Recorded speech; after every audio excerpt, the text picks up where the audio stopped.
강쇠를 찾은 여우여인 미호와 궁중잔치. 정예옹주는 강쇠의 혼신의 정성을 다한 치료 덕분에 많은 차도가 생겼어요.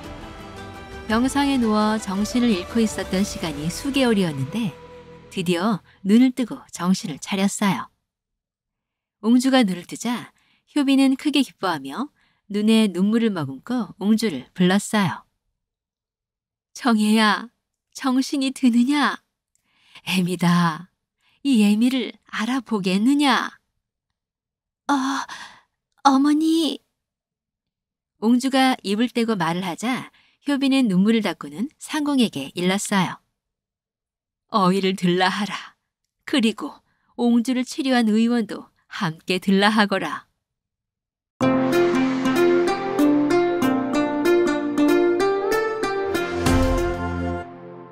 효빈의 급한 부름을 받은 어이는 사색이 되었어요. 드디어 올 것이 왔구나. 옹주께서 숨을 거두시려나 보구나. 이 일을 어찌한다. 일단 모든 책임은 강쇠라는 놈에게 있으니 나는 지방으로 몇 년 돌고 나면 다시 돌아올 기회가 생길 것이다.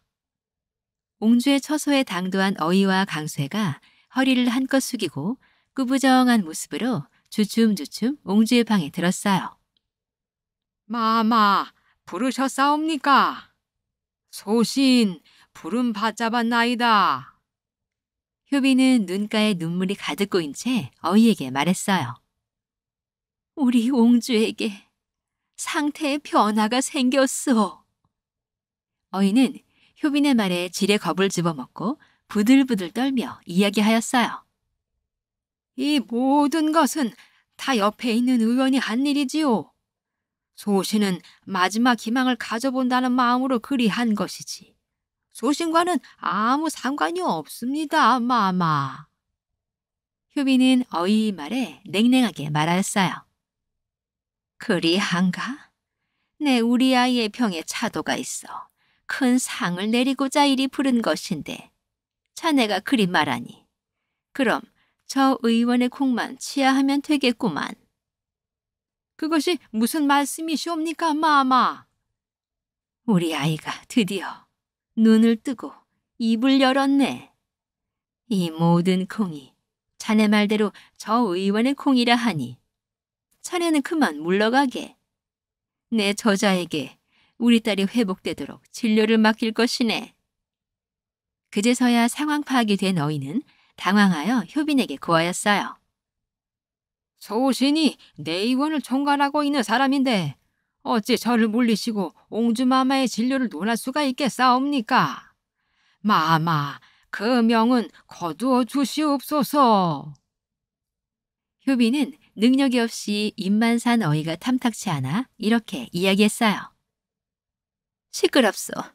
수개월 동안 우리 아이가 이 지경이 되도록 아무런 방법도 찾지 못하던 자가 이제 와서 무슨 면목이 있다고 그리 말하시는 게요.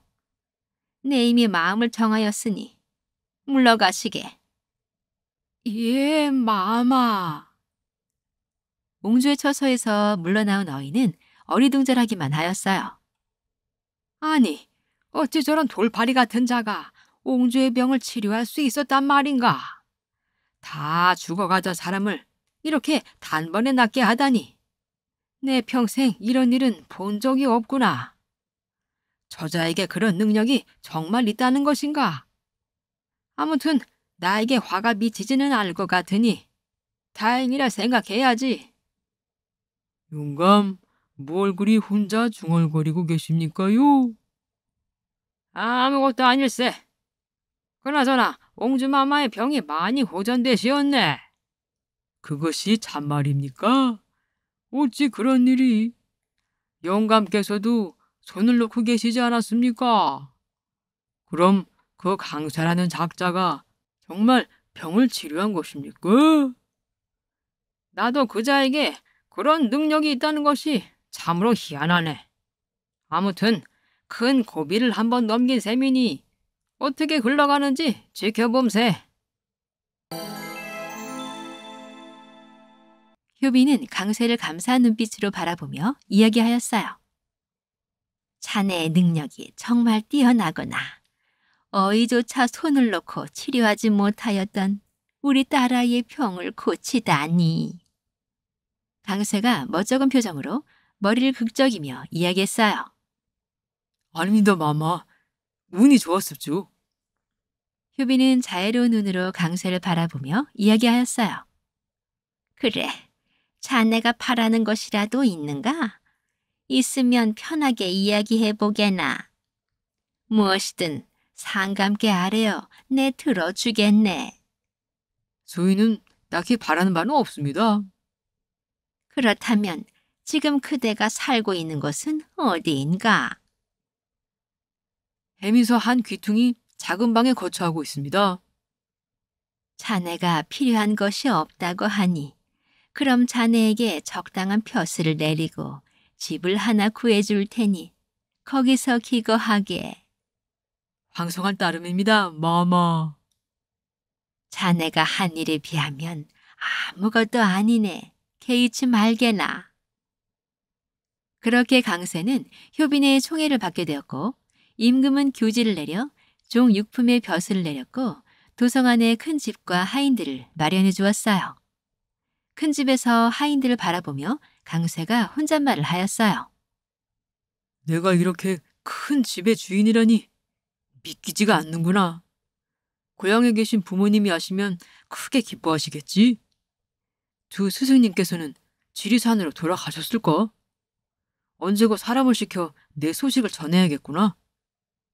내일은 한가위라 궁중에서 잔치가 열린다고 하니 오늘은 그만 일찍 쉬어야겠다. 강쇠는 처음 겪게 될 궁전 잔치에 기대감을 가지고 잠자리에 들었어요. 다음 날 남산수의 집에서는 남산수가 지난밤 과음한 탓에 늦잠을 잔 관계로 부인과 다투는 중이었어요. 뭐 하십니까? 어서 서두르지 않으시고. 이러다 잔치에 늦어 걸문이 다치기라도 하면 어쩌시려고요? 그것을 말이라고 하시오. 종신은 나를 두고 걸문을 닫을 수 있을 것 같소? 자, 다 되었어. 갑시다. 갓이 삐뚤어졌습니다. 고쳐 쓰십시오. 남산수는 급한 마음에 행랑아범에게 소리쳤어요. 행랑아범, 가마와 말은 준비되었느냐? 예, 마님, 준비하고 기다리고 있습니다. 남산수 부부는 종친의 신분으로 궁중에서 열리는 한가위 잔치에 초대를 받았어요. 그리하여 가마를 이끌고 궐로 향하였고 강쇠 역시 임금에게 상을 받게 되어 있어 집을 나서 궐로 향하게 되었어요. 한편 서인은 다른 포교들과 함께 잔치가 열리는 동안 걸 주위의 치안에 각별히 유의하라는 명을 받고 걸 주위에서 순찰을 돌고 있었어요. 대궐의 정문에는 잔치에 참석하는 대신들과 종친들로 북적거리기 시작했고 그 가운데 남산수 부부와 강쇠의 모습도 보였어요. 남산수 대감 부부도 참석하는구나. 임금께서 남산수 대감의 이혼을 허하여달라는 청은 거부하셨다고 들었는데 저 부부가 앞으로 잘 살아갈지 걱정은 되는군. 서인은 군중 속에서 강쇠를 발견하고 놀라 생각하였어요. 아니, 저자는? 바람산 산채에서 눈이 뒤집혀서 나를 따라왔던 그자가 아닐까? 저자가 어찌 관복을 입고 입고를 하고 있는 것이지? 그 사이 벼슬이라도 얻었다는 것인가? 참으로 알 수 없는 자로구나.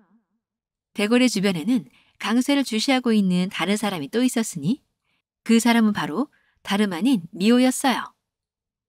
하하, 드디어 강쇠를 찾았구나. 오늘이 대보름인데 늦기 전에 찾아 다행이다. 어서 강쇠에게 이 사실을 알려주어야 한다.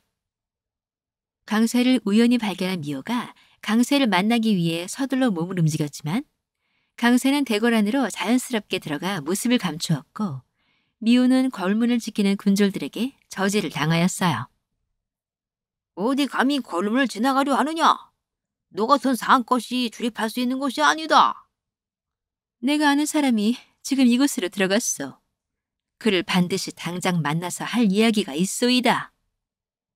그것은 네 사정이고 초청첩이라도 가지고 있느냐? 그것이 없으면 그 누구도 들어가지 못한다. 이것은 평상시에도 아무나 들어들 수 있는 것이 아니지만 오늘은 더욱 안 되지. 할 말이 있거든. 네가 안다는 그 사람이 궐 밖으로 나오면 그때 하려무나. 그때는 이미 때를 놓치게 되어 모두가 위험에 빠지고 말 것이오. 에헤이, 아니 된다고 하였다. 얼굴은 예쁘장하게 생겨서 왜 이리 말귀를 못 알아듣노? 어서 썩 물러가거라. 그때 입거를 준비하는 남산수 부부가 문 앞에 당도하여 군졸들을 꾸짖었어요. 이 좋은 날 왜 이리 소란스러운 것이냐? 그런데 잔치는 시작한 것이냐? 군졸은 남산수를 알아보고 대답하였어요. 납시셨습니까, 대감? 아무 일도 아닙니다. 잔치는 아직 시작하지 않았습니다. 남산수는 걸문 앞에 난처한 표정을 짓고 서 있는 미호를 힐끔 보고는 이야기하였어요. 그런데 이 아이는 누구더냐? 거래 출입을 할 처지는 아닌 듯한데. 글쎄 이 여인이 자꾸 거래 들어가 사람을 만나야 한다고 터무니없는 이야기를 늘어놓고 있어서 지금 쫓아내려던 잠입니다. 그래, 너는 어디 사는 누구더냐? 그때 남산수의 부인이 매서운 눈초리로 남산수를 쏘아보고 있었어요. 부인의 강한 기운을 느낀 남산수가 미호에게 수작을 걸다 말고 궐 안으로 바삐 걸음을 옮기며 말하였어요. 아이고, 이러다 진짜 늦겠구나. 어서 서두릅시다, 부인. 고세를 못 참고 치마만 둘렀다 하면. 한심하게 남편을 바라보던 부인도 이내 남편의 뒤를 따라 궐 안으로 들어갔어요. 미호는 다른 방법을 강구해보기로 마음먹고 할 수 없이 물러났어요. 드디어 미호가 강쇠를 찾게 되었네요. 하지만 바로 그날이 1년에 가장 기운이 강하다는 대보름이라니. 궁궐에서 열리는 연회에 참석하게 된 강쇠에게 어떤 일이 일어날지 궁금해지네요.